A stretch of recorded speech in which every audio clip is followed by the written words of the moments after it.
Assalamualaikum warahmatullahi wabarakatuh. Di sini kami dari kelompok 6 dengan anggota Nani Setiawati, Natasha Salsabila, Niken Risma, Niken Saputri, Nindi Hestiana, Nova Anggelia, Yuriski Sepia Putri, dan Okta Widya Parestu. Di sini kami akan mempresentasikan tentang perbedaan presentasi, seminar, dan pidato dalam situasi formal.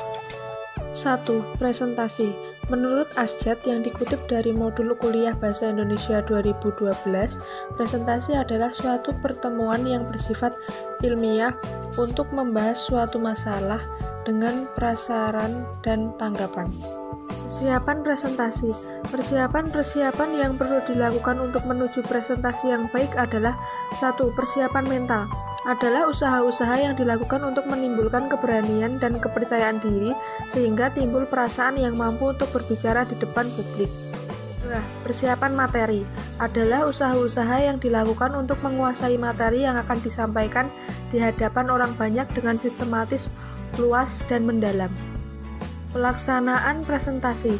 Menurut Vidya Martaya yang dikutip dari modul kuliah Bahasa Indonesia 2021, terdapat 12 hal yang perlu diperhatikan dalam pelaksanaan presentasi.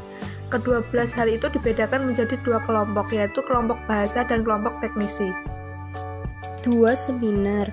Kata seminar berasal dari bahasa Latin semin yang berarti biji atau benih. Menurut Wianto 2000 yang dikutip dari modul kuliah Bahasa Indonesia 2012.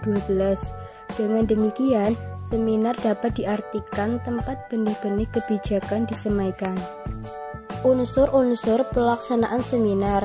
Dalam seminar terdapat moderator, notulis pemakalah, partisipan.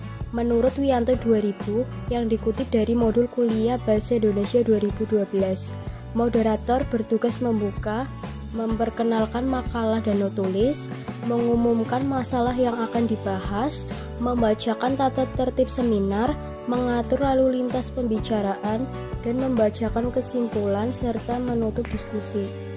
Notulis bertugas mencatat hal-hal penting dalam diskusi. Hal-hal penting itu berupa gagasan, tanggapan, maupun pertanyaan yang disampaikan oleh pemakalah dan partisipan. Pemakalah bertugas menyajikan isi makalah yang telah dipersiapkan sebelumnya, biasanya menyajikan isi secara garis besarnya saja.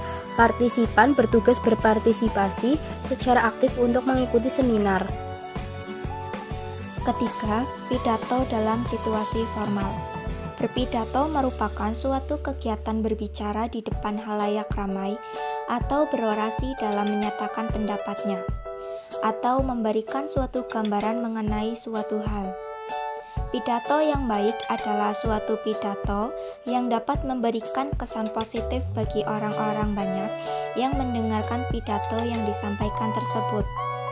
Kemampuan dalam berpidato atau berbicara di depan publik dapat membantu dalam meraih jenjang karir yang baik. Sistematika berpidato. 1. Pendahuluan atau pembukaan. 2. Salam pembuka. 3. Sapaan kepada para pendengar yang disampaikan secara runtut. 4. Ucapan puji syukur. 5. Pengantar ke topik. 6. Isi. 7. Penutup. 8. Ucapan terima kasih. Dan 9. Salam. Kemudian ciri-ciri pidato yang baik. 1. Memiliki tujuan yang jelas. 2. Isinya mengandung kebenaran.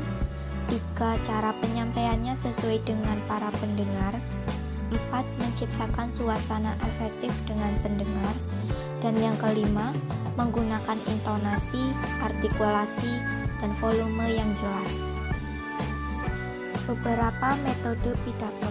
1. Impromptu, yaitu suatu metode dalam berpidato yang serta-merta tanpa persiapan terlebih dahulu. 2. Memoriter, yaitu metode berpidato yang dengan menghafalkan naskah teks pidato terlebih dahulu.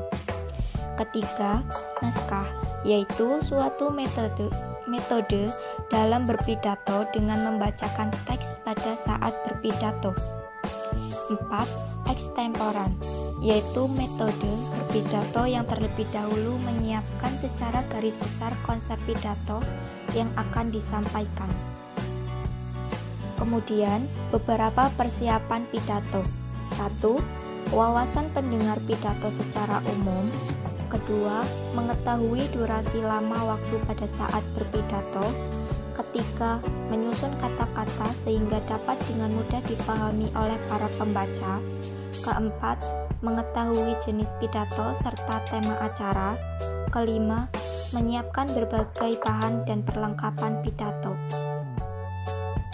Cukup sekian video pembahasan materi dari kami. Wassalamualaikum warahmatullahi wabarakatuh.